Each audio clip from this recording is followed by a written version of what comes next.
오늘 하나님 앞에서 귀한 말씀을 받습니다. 누가복음 17장 11절에서 27절 말씀. 제목이 그날에 너의 충성을 계수하리라입니다. 방금 기도로서도 고백했듯이 우리가 그날이라는 개념을 시대가 너무 바쁘고 복잡하고 그쵸? 예전하고 똑같이 밥 한 그릇만 먹는 것 뿐인데 왜 이렇게 바쁘게 사는지 모르겠어요. 저도 늘 하나님 앞에 와서 하나님과 이 대면할 때 특히 회개하는 부분이 뭐냐면 시간의 허비입니다. 그렇다고 제가 날마다 놀면서 뒹굴거렸냐? 그렇지 않아요. 너무너무 바빠서 어떤 땐 잠까지 줄이고 포기하고 이렇게 살았는데 발바닥에 불이 나도록 살았는데 막상 주 앞에 와보면 나 무슨 일 했지 일주일 동안? 성경도 제대로 못 읽고 뭐 했지? 기도도 많이 못하고 하나님과 분명히 동행하는 것 같았지만 하나님께서 어떤 것으로 저한테 말씀하시면 저는 뭐라 그랬어요? 지금은 바빠요. 그러다 보니까 어때요? 하나님 앞에 섰을 때 늘 허비한 시간에 대해서 회개하게 되네요. 자, 오늘 하나님 앞에서 귀한 말씀을 받습니다. 그들이 이 말씀을 듣고 있을 때에 비유를 더하여 말씀하시니 이 말씀이다 하는 것은 지금 예수님께서 이 비유를 베푸시는 장소가 어디다? 여리고의 5절에 보면 삭개오야 속히 내려오라 내가 오늘 네 집에 유하여야 하겠다 그랬더니 급히 내려와 즐거워하며 영접하거늘. 이 말씀은 삭개오의 집에서 지금 베풀어 주시는 말씀입니다. 그런데 왜 이 비유를 더하여 말씀하시냐 할 때 바로 뒤에 보면 이는 자기가 예루살렘에 가까이 오셨고 그들은 하나님의 나라가 당장에 나타날 줄로 생각함이었더라. 예루살렘에 가까이 왔다라는 것은 선지자는 예루살렘에서부터 무언가 그러니까 하나님의 사역은 예루살렘부터 시작된다는 개념이 굉장히 많아요. 그러다 보니까 예루살렘에 우리가 그동안 선지자라고 생각했고 이분이야말로 메시아라고 생각했던 분이 도착한 것은 뭐다? 가까이 온 것은 곧 무언가 시작할 일이다. 근데 그 무언가가 사실은 예수님도 마찬가지죠. 하나님의 사역을 완성하러 왔지만 그건 예수님 생각이었고 사람들은 어떤 생각을 했냐면 여기 9절에도 보면 오늘 구원이 이 집에 이르렀으니 그러면서 인자가 온 것은 잃어버린 자를 찾아 구원하려 함이니라. 이런 말씀들이 이들에게는 지금 로마의 속박에서 우리를 해방시켜서 잃어버렸던 정치적 자유를 주겠다고 우리가 꿈꾸던 그 메시아가 드디어 뭔가 일을 하기 시작하겠다는 뜻이구나 이렇게 받아들였는데 주님은 전혀 지금 그런 목적이 아니잖아요. 예루살렘은 출세하러 성공하러 간 곳이 아니라 오히려 죽으시러 가신 곳이에요. 순환을 위해 가신 곳이에요. 그리고 하나님의 나라가 임한다는 것이 이들은 당장에 임할 줄로 생각했지만 어떻게 따지면 맞습니다. 예수의 십자가가 이미 하나님 나라의 상징이에요. 죄의 권세를 죽음으로써 물리치시고 부활하신 어떤 이런 일의 시발점이긴 하지만 이들이 꿈꾸는 하나님 나라는 아니었다는 거예요. 그런데 이런 오해를 하자 주님께서는 이들의 이런 오류를 교정해 주시기 위해서 이 비유를 한 번 더 베푸르셨다. 이렇게 설명이 되어 있습니다. 이런 이야기를 들을 때마다 답답해요. 왜 이들은 이럴까? 왜 주님께서 분명히 그게 아니라고 말씀하셨는데도 늘 이럴까? 우리 농담처럼 그러죠? 내가 복음. 내가 듣고 싶은 대로, 내가 이해하고 싶은 대로 하나님의 말씀을 듣고 이해하면 이렇게 주님께서 답답하셔서 다른 말씀을 또 전해주실 수밖에 없는 상황이 된다라는 거죠. 하나님의 뜻과 때를 하나님의 어떤 작전과는 관계없는, 목적과는 관계없는 우리의 어떤 관점으로 오해하고 함부로 해석해서 그럴 것이다 라고 유추하고 그러다 보면 이 무리와 같이 또 나중에 보면 제자들도 그랬단 말이죠. 제자들과 같이 저희도 중요한 걸 놓쳐버릴 수가 있습니다. 그러므로 언제나 모든 것을 우리가 우리의 관점에서 벗어나서 하나님 나라의 관점으로 바라보아야 해요. 왜 하나님께서 이 일을 주셨을까? 우리가 볼 땐 지금 이 일이 너무 비극적이에요. 너무 절망적이에요. 하나님 도대체 뭐 하시려고 이러시는 거예요? 라고 물음을 드릴 수밖에 없는 상황인데도 그걸 내 관점에서 보면 그만둬야 돼요. 다 포기해버려야 돼요. 그런데 하나님께서 굳이 왜 이걸 나한테 주셨을까? 아직은 모르지만 나중에 발견하게 될 겁니다. 우리의 관점에 갇혀서 우리의 관점대로만 이 판단하고 그리고 결단하는 이런 우를 범하면 안 됩니다. 자, 또 계속 봅시다. 이르시되 그러면서 이제 이 비유의 내용이 쭉 되어 있는데 어떤 귀인이 왕위를 받아가지고 오려고 먼 나라로 갈 때에 할 때 어떤 귀인은 안드로포스 유게네사라는 말로 태생이 좋은 혈통이 굉장히 고결한 신분의 어떤 존재다. 이렇게 그 뜻이 그렇습니다. 이런 어떤 귀인이 왕위를 받아가지고 오려고 이 받아가지고 오려고 할 때 이 온다라는 말은 휘포스트랩사이란 말로 그러니까 받아가지고 오려고 그 나라로 간다 하는 것은 원래의 당신의 자리로 가서 거기에서 뭔가 공식적이고 확정적인 걸 가지고 다시 오겠다는 뜻을 갖고 있어요. 휘포스트랩사이라는 말이. 그래서 나중에 보면 이게 뭐예요? 왕위를 받아가지고 그런 의미에서 물론 예수님은 만왕의 왕이시지만 아직 하나님 나라의 완성을 위한 순환 사역이 완성이 되지 않았기 때문에 그 사역을 완성하고 나면 주께서 빌립보서 2장 9절에서 11절에 주셨듯이 만왕의 왕으로 온 우주 가운데 공식적으로 선포되어지는 지금 이 일을 말씀하시는 것이고 실제로 그래서 그런 일들이 이미 주의 부활하심으로도 이루어졌지만 주의 재림시에 아무도 그걸 부정할 수 없는 예수님의 이 왕권이 공식적으로 인정되어지고 왕위가 수여되는 이런 일이 있을 겁니다. 그래서 이 장면으로 볼 때는 요한복음 14장 1절에서 3절에 보면 뭐라고 그랬어요? 내가 뭐 하러 간다고 그랬어요? 처소를 예비하러 간다. 그래서 예수께서 유관적으로 볼 때는 이 세상 가운데 있지 않고 지상 사역에서의 부재를 의미합니다. 그러면서 주신 이 비유가 그종 열을 불러 은화 열 문화를 주매 이르되 내가 돌아올 때까지 장사하라 하는지라. 그래서 요거 열 문화 비유가 마태복음 25장에 있는 10달란트 비유와 굉장히 유사한 것 같아요. 그런데 사실은 큰 차이가 있습니다. 외형적으로 볼 때 첫 번째 화폐의 단위가 다릅니다. 이 달란트는요 6천 데나리온으로서 한 데나리온은 이 성인 장정의 하루치 일당이에요. 그럼 6천 데나리온이면 거의 그냥 쉽게 말해서 나는 문과니까 우리식으로 해서 한 20년치 연봉이에요. 그에 반해서 이 문화는요 100데나리온입니다. 석 달치 연봉이에요. 석 달치 월급이라고 하겠습니다. 20년치가 맞나? 맞죠?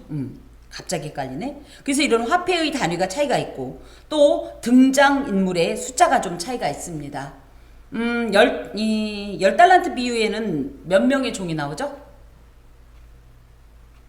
3명. 그죠? 10달란트 또 5달란트 1달란트 그런 거에 반해서 여기에는 13절에 보니까 몇 명? 10명. 이 숫자가 이 등장인물이 다릅니다. 그래서 마태복음 10달란트에는 10달란트, 5달란트, 1달란트 그래서 3명에게 줬다면 여긴 뭐예요? 10명을 세워놓고 한 문화씩 준 거예요. 10문화를. 이렇게 다릅니다. 또 배분함에 있어서 10달란트 비유에서는 15일 이렇게 차등적으로 배분을 했다면 여기는 뭐예요? 한 사람당 다 한 문화씩. 그래서 균등합니다. 또 비유를 베푼 시기가 10달란트는 예루살렘에 입성한 이후라면 여기는 입성 직전입니다. 그래서 때가 달라요. 그리고 10달란트 비유에는 없는 내용이 지금 이 14절 같은 경우가 10달란트 이 비유에는 없습니다. 더하여서 10달란트에는 소명과 은사의 차이에 상관없이 동일한 구원과 상급. 나중에 보면 뭐라고 그래요? 내 주인의 즐거움에 참여할지어다. 이게 상급이에요. 그런데 이곳은 뭐예요? 상급이 차등이 있어요. 나중에 보면 확인할 수 있습니다. 이렇게 차이가 납니다.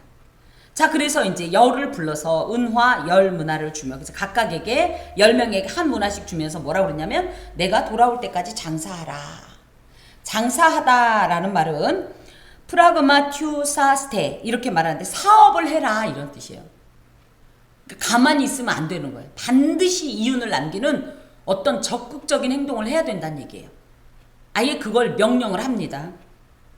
그러면서 이 말 속에는 시간이 좀 오래될 거다. 사업하면 어때요? 시간이 오래 걸리죠. 뭐예요? 처음에 우리도 그렇잖아요. 처음에는 그 살펴보고 어디에 적절히 투자를 해야 될지 살펴보고 또 뭡니까? 그래서 그 일을 또 사람을 만나면서 계획하면서 뭐 하면서 그래서 결실을 맺기까지 상당한 시간이 걸릴 거예요. 이런 말 속에는 귀인이 왕위를 받아가지고 돌아오는 시간이 지금 현재 시점에서 꽤나 시간이 걸릴 거다. 이런 것을 좀 암시하는데 그렇게 따지면 예수의 승천과 재림 사이가 지금 어때요? 짧아요? 길어요? 길죠. 짧았으면 다 결판 났죠. 이 예수님 당시에 많은 제자 그룹들도 금방 올 거라고 생각했고 바울도 초기 신학은요 굉장히 임박한 종말론을 많이 강조합니다. 그런데 나이가 들면서 사역을 하면서 보니까 그게 아니었던 거예요. 그래서 임박한 어떤 종말론의 근거에서 뭐라 하냐면 시집 안 가도 된다. 장가 안 가는 게 더 좋다. 막 이런 얘기를 했는데 나중엔 뭐라 그래요?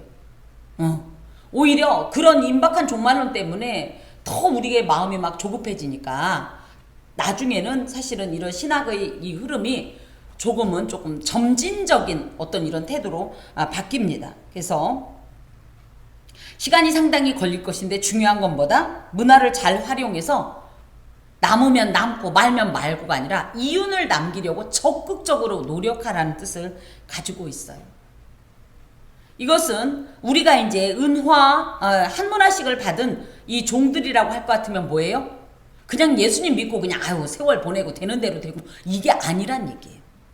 하나님께서 주신 이런 이 기회를 아주 적극적으로 활용해서 반드시 하나님께서 부르시는 그날에 난 그냥 열심히 그냥 다녔는데요 라는 차원이 아니라 그래도 내 나름대로 주께 드릴 어떤 열매를 반드시 가지고 있어야 된다. 그것을 위해 적극적으로 노력하라. 이런 뜻이 이 장사하라는 말에 들어 있습니다.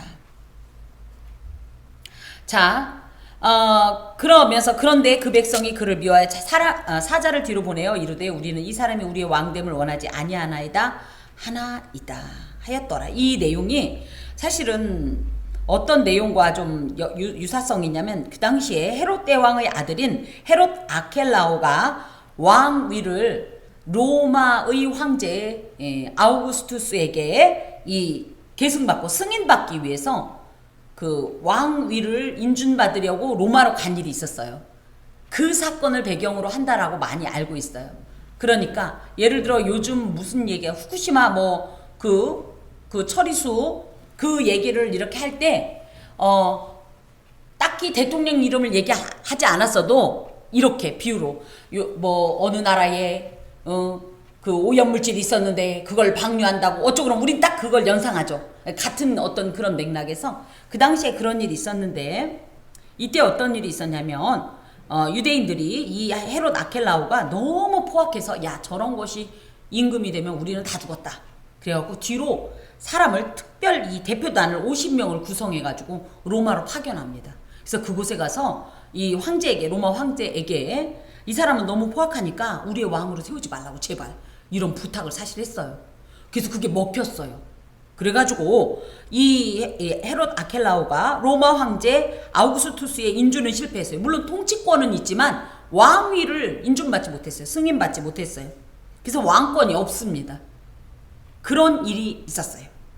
그래서 그 이후에 이 아켈라오가 돌아와서 그 원래의 그 잔악성을 마음껏 발휘해가지고 8,000명을 학살하면서 보복 조치를 감행한 사건이 있습니다. 그 사건이 어떻게 보면 이렇게 떠오르는 그런 내용이 지금 여기에 있는 거예요. 그렇지만 이게 이제 돌이키면 뭐냐면 예수님과 이 어떤 귀인을 예수님의 어떤 그 상징이라고 볼 때 어떻게 연관성이 있냐면 주 예수께서 우리의 왕 되심을 거부하는 유대인들의 행동을 연상하게 합니다. 이들이 어떤 행동을 했어요? 요한복음 19장 15절에도 보면 없이 하소서 십자가에 못 박으소서 가이사 외에는 우리에게 왕이 없나이다. 그러면서 예수님의 왕 되심을 거부했던 유대인의 완악함과 이 영적 우매와 이 하나님의 뜻에 대한 거역하는 이런 행동들이 여기에 은연중에 고발이 되고 있는 거예요. 자, 이제 한편 귀인이 이제 가서 왕위를 받아가지고 돌아와. 아켈라오는 못 받았지만 예수님은 반드시 부활하심으로 인해서 이 재림시에 왕권을 가지고 돌아오십니다. 그때 어떤 행동을 하시냐고 했더니 은화를 준 종들이 각각 어떻게 장사하였는지를 알고자 하여 그들을 부르니 10명을 부르는 거예요. 이게 이 달란트와 좀 연결해서 얘기하면 우리 성도들에겐 다 뭐예요? 한 문화씩 주신 거예요. 그런데 이 한 문화씩 주신 거를 갖고 뭐 했냐? 와서 하나님 앞에 다 회개하라는 거예요. 결산 보자 이 얘기입니다. 어떤 결산? 얼마나 남겼는지. 얼마나 남겼는지. 주님께서 장차 만왕의 왕으로서 절대적 왕권을 가지고 재림하실 때에는 초림과 분명히 다르다고 그랬어요. 심판의 주로서 오시게 되는데 그때 뭘 하시냐면 여기에서도 귀인이 종들이 자신이 떠나기 전에 지시한 것을 잘 수행하였는지의 여부를 판단하듯이 주께서도 교회가 성도가 당신께서 떠나시면서 뭐라고 그랬어요? 예수님께서 주신 사역이 뭡니까? 우리에게 맡기신 사역이? 그렇죠. 마태복음 28장 18절에서 20절 말씀을 주셨잖아요. 그래서 그 말씀을 잘 수행했는지를 분명히 판단하신다는 거예요. 그런데 여기에 15절에 은화를 준 종들이 각각 어떻게 장사였는지 알고자 하여 라는 말에는 은화를 준 종들이란 말이 투스 둘루스 투투스라는 말로 10명의 종들에게만 일단은 줬다고 해도 그 중에서도 특히 이 귀인에게 보고할 만한 어떤 내용이 있는 사람을 왕이 불렀다는 얘기이기도 해요. 그래서 어찌됐든 주께서 우리를 부르시는 그날에 우리가 이왕이면 뭐예요? 하나님께서 주신 이런 어떤 달란트를 가지고 그죠? 이윤이라고 좀 해서 애매한데 사역의 결실을 가지고 주님을 배울 수 있도록 우리의 삶에 정말 최선을 다해야 돼요. 계시록 22장 12절에 보면 보라 내가 속히 오리니 내가 줄 상이 내게 있어 각 사람에게 그가 행한 대로 갚아주리라 이런 말씀을 하십니다. 이거는 제가 괜히 여러분을 겁박하려고 이런 말을 하는 게 아니라 주께서 이미 이렇게 말씀하셨어요. 즉 하나님 앞에서 반드시 계수할 그 시간이 도래해야 한다는 거예요. 그리고 도래하면 뭐다? 그때마다 그 주께서 주신 문화로 어떤 삶을 살았는지 그 어떤 이 문화를 받은 자가 어떤 이 결실을 맺었는지를 반드시 하나님께서 하나하나 점검하시겠다는 거예요. 10달란트 비유는 쉽게 말하면 그냥 어떤 그 사명을 맡겼든지 그 은사대로 열심히 일하면 하나님 앞에서 그냥 구원의 은혜를 누린다 이런 개념이라면 얘는 뭐예요? 똑같이 맡겨졌어도 누구는 더 남기고 누구는 덜 남기는 이런 차등을 통해서 누가 하나님께서 주신 시간을 잘 선용했는가 그래서 어느 정도의 결과를 맺었는가를 보시면서 상급의 차등을 두겠다는 얘기예요. 우리는 아유 하나님 나라 가면 다 즐거운데 뭐 굳이 상 더 받을 일 있어? 이럴지 모르지만 그래서 우리가 조금 하나님의 상급에 대한 얘기하면 이건 너무 보상주의 아니야? 이렇게 오해하면서 그것을 짐지에 좀 불편해하는데 그렇지 않습니다. 이 상급은 주님께서 분명히 여러 차례 말씀하신 내용이에요. 근데 문제는 그 상급이 어떤 내용인지를 몰라서 제가 예를 들어 집을 10채를 준다든지 뭐를 준다든지 뭐 이거는 잘 모르겠지만 어찌됐든 분명히 상급은 주께서 약속하신 내용이에요. 이 상급을 어떻게 해라 받을 사람이나 받아라 그런 게 아니라 이 상급을 받기 위해서 우리가 정말 표대를 향해서 달려가라는 표현을 할 정도로 이 상급이 굉장히 귀하고 복된 것만은 사실입니다.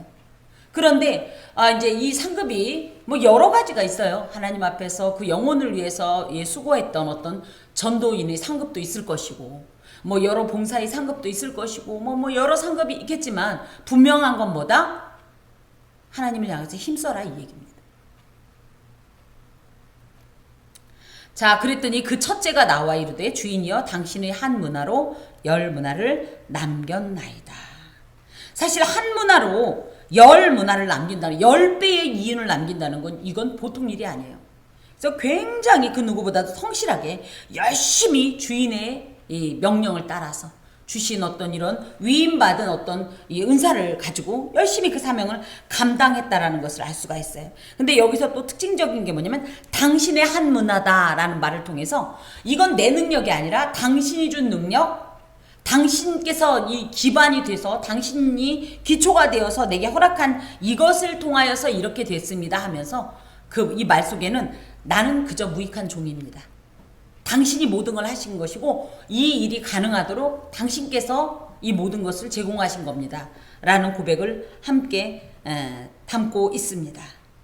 그랬더니 주인이 말하기를 잘하였다 착한 종이여 내가 지극히 작은 것에 충성하였으니 10고을 권세를 차지하라 하고 원래는 달란트에 뭐라고요? 내 주인의 즐거움에 참여해라. 근데 여기는 10문화를 남긴 사람은 10고을 권세를 자 둘째가 와서 이르되 주인이여 당신의 한 문화로 5문화를 만들었나이다. 조금 다르죠. 16절은 남겼나이다. 또 18절은 만들었나이다.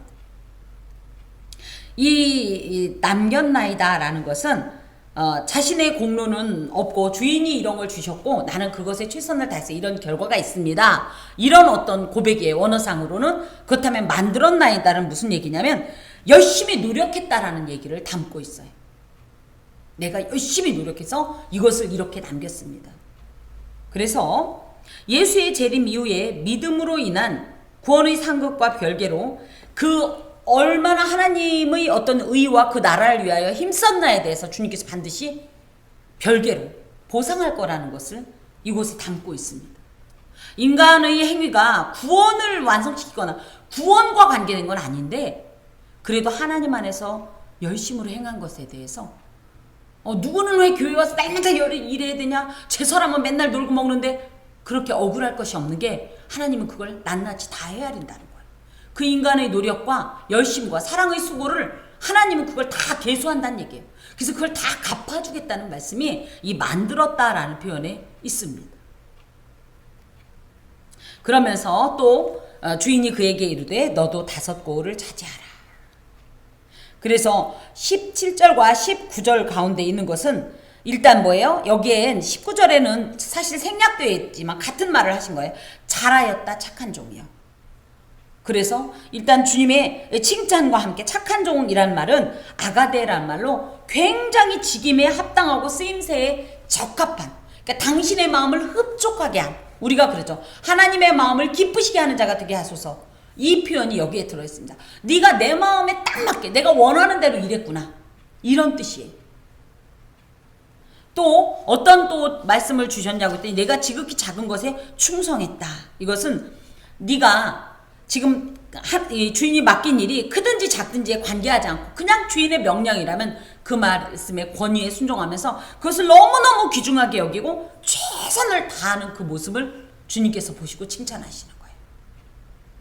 그리고 마지막으로 10고을 권세, 5고을 권세. 이게 이제 10달란트에는 없어요. 10달란트 비유에는. 이건 무슨 얘기냐면 우리는 이걸 잘 모르지만 그곳에서 왕노릇하리라. 우리 이런 표현 하죠. 그러니까 하나님 나라에 가서 어떤 형식으로 이게 해석될지 모르겠지만 어찌됐든 이대로라면 그 나라의 일부분을 다스릴 수 있는 통치권을 부여받는다는 뜻을 가지고 있습니다. 근데 저는 이게 반드시 그 나라에서만 이루어지진 않을 거라는 생각을 해요. 이 땅 가운데서도 하나님 앞에 최선을 다하여 부지런히 주를 향한 사랑의 수고와 헌신을 행하면 희생하면 하나님은 반드시 이 땅 가운데서도 갚아주십니다. 사실 여기서 우리가 너무 막연하게 그냥 뭐 그 나라 가서 그걸 받는 데잖아 라고 생각하니까 그렇지만 이것은 종이기 때문에 주인이 명하면 당연히 해야 되는 건데 당연한 걸 했다고 칭찬받는 거는 이건 정말 과분한 상급입니다. 그런 의미에서 주께서 우리에게 이런 과분한 상급을 약속하셨다는 거에 대해서 우리가 소망을 가지고 그 상급을 받기 위해서 정말 전력 질주할 필요가 있습니다. 그것이 사실은 주인이 원하는 거예요. 보세요. 100m 달리는 사람이 여기 뭐 이렇게 빨리 달려본 분도 계신데 100m를 달릴 때 다른 거 신경 쓸 수 있어요? 그 짧은 시간에. 그래서 전력 질주라는 표현을 하죠. 다른 건 신경 안 쓰고 그걸 이루기 위해서 최대한 이 시간을 단축하기 위해서 최선을 다하듯이 하나님의 일에 최선을 다하려고 그러면 아까도 얘기했듯이 세상 무게 안일함을 보고 무슨 명예를 보고 행복을 보고 하겠습니까? 물론 그렇다고 해서 막 철저한 금욕주의적인 삶을 살라는 것이 아니라 부질없는 헛된 일에 대해서 너무 기대감을 가지고 그것 때문에 일희일비하지 말라는 거예요. 하나님 안에서 진정 귀중하고 가치 있는 일이 무엇인가? 그 일에 매진하는 자를 하나님께서 귀히 여기시고 그 일에 매진하게 되면 당연히 어떤 일이 있냐? 놀랍게도 하나님께서 말씀하셨던 기대하셨던 그 결과가 임할 것이고 그 결과를 가지고 주님께서는 우리를 칭찬하신다는 말씀입니다.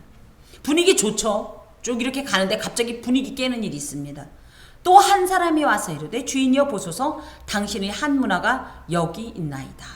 내가 수건으로 쌓아두었나이다. 여기에 16절엔 첫째가 18절엔 둘째가 그러니까 우리가 20절엔 셋째가 이럴 줄 알았더니 그냥 또 한 사람. 이거는 당연히 해야 할 일을 할 줄 알았더니 그 흐름을 딱 깬 어떤 특별한 이상한 행동을 한 사람이라는 뜻도 포함합니다. 특히 여기에 수건으로 돈을 싸서 보관하던 방법은 그 시대의 돈 보관 방법이에요. 은행이 없었으니까. 물론 나중에 은행이란 말이 나오지만 이거는 그냥 여기서 의역을 한 거고 그 당시에 은행은 없습니다. 근데 이 사람은 주인은 뭐를 원했다? 성실하고 책임감 있게 일해서 이윤을 남기기를 원했는데 전혀 그런 주인의 의도와는 다른 행동을 했다라는 거예요.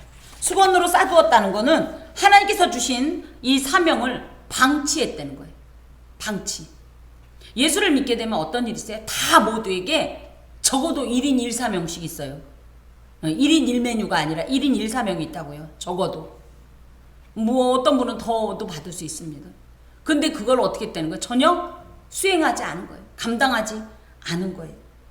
그래서 그러면서 뭐라고 그러냐면 원래 이 빈수레가 요란하다고 잘한 사람은 별 말이 없는데 잘못한 사람은 뭘 느꼈는지 주저리 그 다음 말이 따라 나옵니다. 이는 당신이 엄한 사람인 것을 내가 무서워함이라. 이게 무슨 얘기냐면 당신은 고리대금업자처럼 사채업자 어때요? 사채업자가 봐줘요? 안 봐주죠?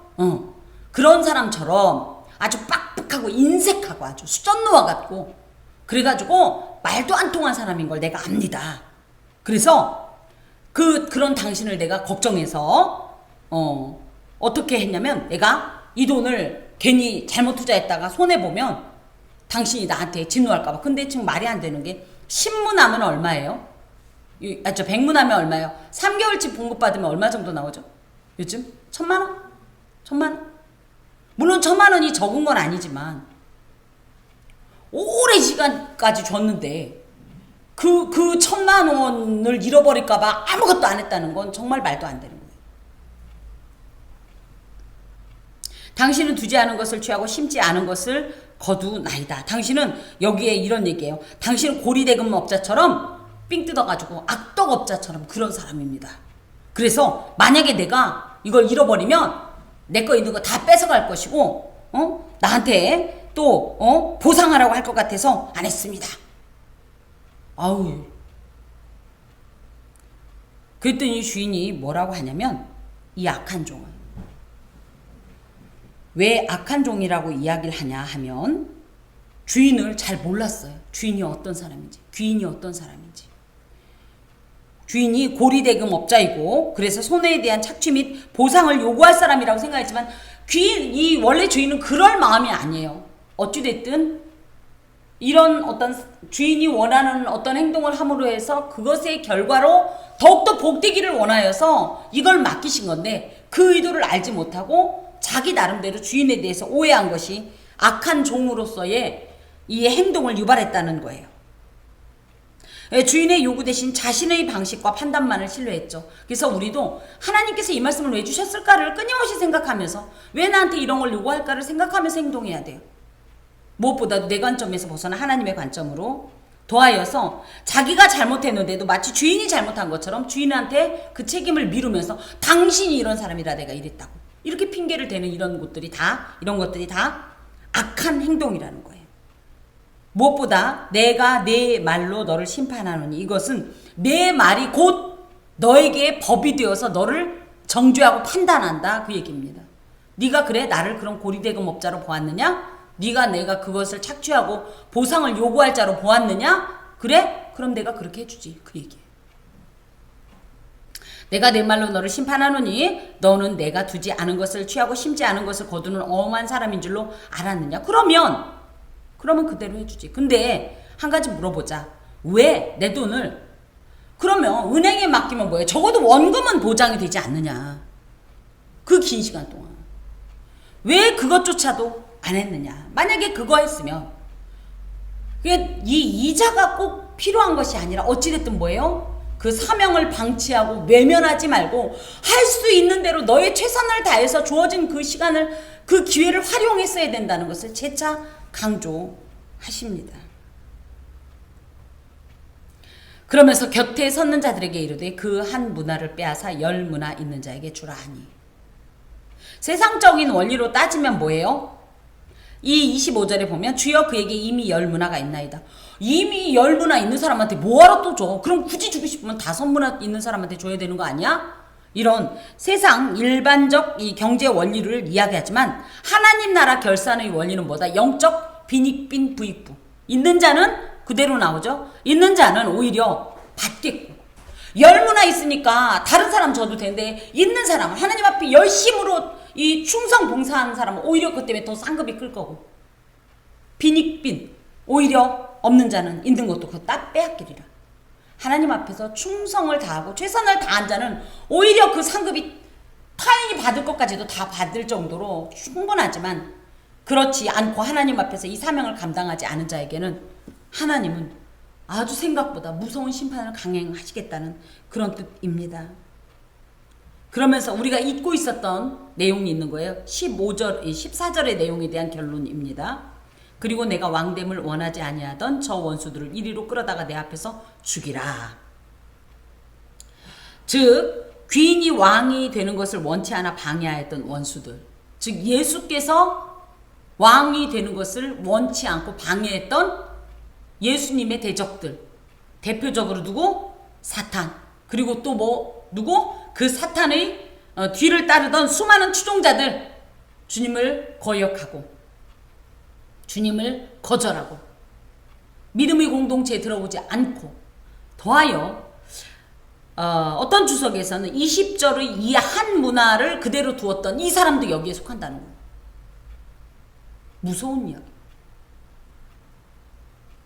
그래서 신앙이 점점 깊어지고 소위 말하면 연차가 더해질수록 우리가 하나님 앞에서 이대로 그냥 무사안일주의로 태평주의로 태만하게 그냥 내 신앙 간신히 유지하는 수준이 아니라 정말 하나님께서 맡기신 내 삶에 이 위임하신 명하신 어떤 사명이 무엇인가를 생각해서 그것을 부지런히 행하지 않으면 우리가 결국은 뭐예요?